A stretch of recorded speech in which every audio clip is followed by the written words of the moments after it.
Hi everyone, my name is Prashant Paramanathan from Chuffed.org, and today we're going to be talking about the secrets to crowdfunding success. I'm going to take you through a few of our top tips as well as a case study so you understand exactly what you need to do to get a great result out of your nonprofit social enterprise crowdfunding campaign.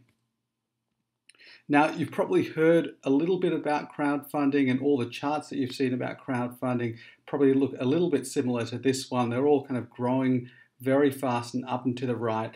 But the crowdfunding industry around the world is booming. This is a chart of how much money has been raised on Chuffed campaigns over the last couple of years.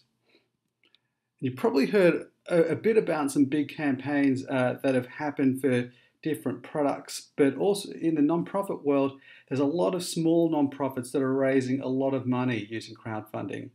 This is a campaign run by a relatively small animal sanctuary near Melbourne, Australia. They raised $160,000 through their campaign over a couple of months.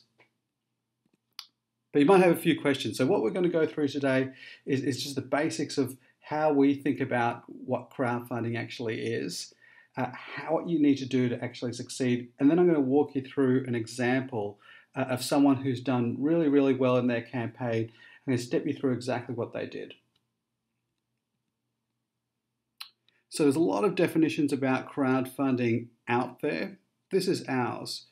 We see crowdfunding as a marketing campaign to the people who love you.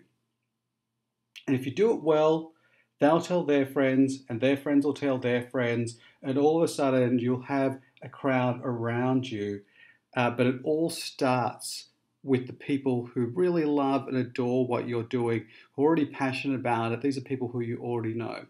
So what it's not is a campaign out to a mass crowd that's waiting out there for your campaign. It's really about figuring out who are those people that really love you, what do they care about, creating a campaign with and for them, and then making it really, really easy to tell their friends. That's the heart of crowdfunding. Now, the campaigns that we've seen that have succeeded really do three things very well. The first is they think a lot about how they're going to do their marketing, which is about how do you reach the people that already love you. How do you get them to tell their friends? How do you spread that message really, really quickly? Now, we generally say people spend most of their time on crowdfunding either in generating their content, so what their page actually looks like, or spreading the word through marketing. And you really want to be spending 80% of your time on marketing and getting the word out there. This is going to be a full-time job for the first few days of your campaign at least. The second thing that they do is that the people who succeed focus on their friends first. So this is people that they already know, people who are passionate about what they're doing. They start with those people and then send out to their kind of bigger list. But if you're working with those people who already love you and care about you first, that's really kind of the key to get the ball rolling with your campaign. The third thing that people do who succeed is they prepare. So they have figured out exactly who they're going to target, with what messages, what emails they're going to write out, when they're going to write them out, when they're going to post, who's going to post on Facebook, and then they do a lot of their marketing effort in that first initial launch period. So all of that preparation in the couple of weeks before their campaign leads up to an intense launch period in your first couple of days. We generally say that it's really important to get to 20-30% in your first 3 days of your target. So you want to hit, if you're trying to raise $10,000, you want to get to $2,000 or $3,000 in your first 2 or 3 days, because that will generate the momentum that will bring other people to your campaign. Now, that sounds like a lot of theory and frameworks, but I'm going to give you a real example of how someone actually did those three things well, and I'll give you a bit of insight into what they actually did. So this guy is a gentleman called Rob Caslick. He's a full-time engineer by day, and in the evenings he runs a soup kitchen in Sydney in Australia. And on top of the soup kitchen that's run for homeless people, there is a refugee service, and above the refugee service there's a flat rooftop. And Rob wanted to raise $15,000 to build a garden on that rooftop so the refugees who wait around 4 or 5 years to be processed had something meaningful to do, and they would use the organic produce in the soup kitchen below. Now I'm going to jump to the end of the story. Rob actually hit his $15,000 in 50 hours, went on to raise $30,000 in 20 days. The media loved it, picked it up in a lot of big newspapers. The radio picked it up, TV picked it up. He had celebrities calling him up, wanting to join the campaign. Now this is how he did it. So he started with his friends first.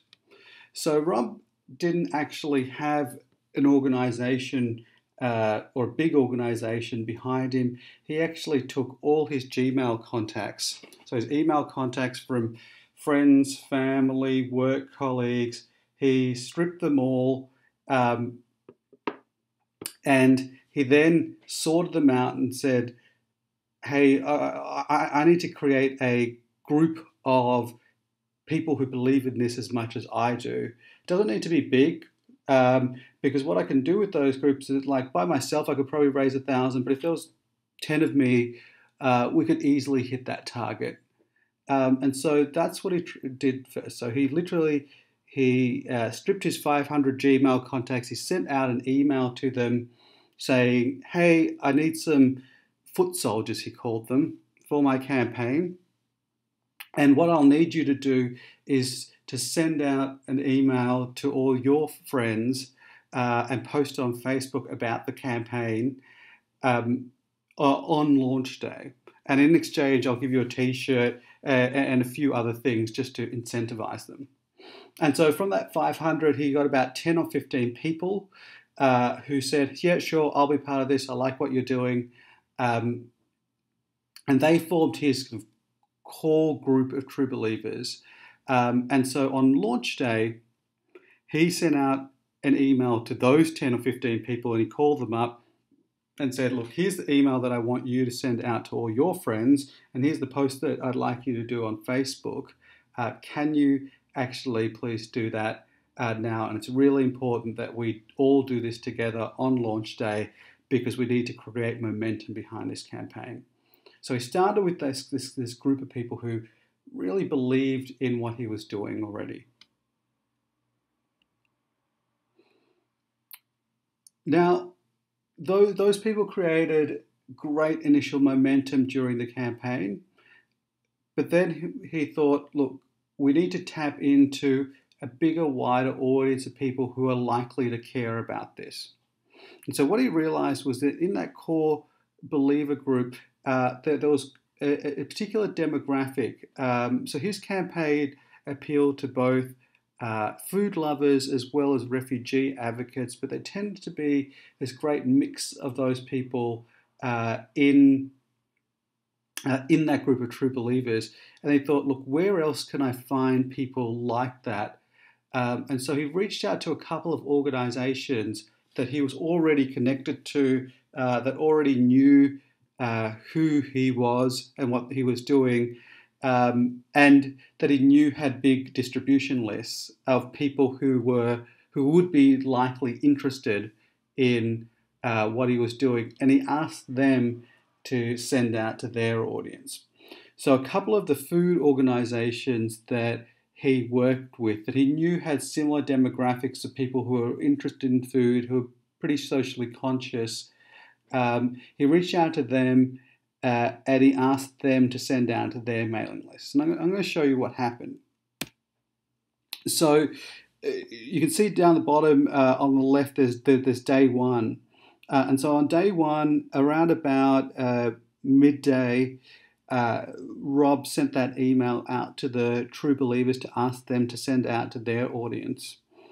And as a result of that, they sent out to their audience, picked up Steve, and he got to nearly $5,000 at the end of day one. There were a few people who hadn't quite sent out their emails or that he needed to chase up. So he did that across day 2, just calling them up, making sure that they knew what they needed to do and that they were sending out the email properly. And as a result of that, he got up to about $7,000 by the end of the second day.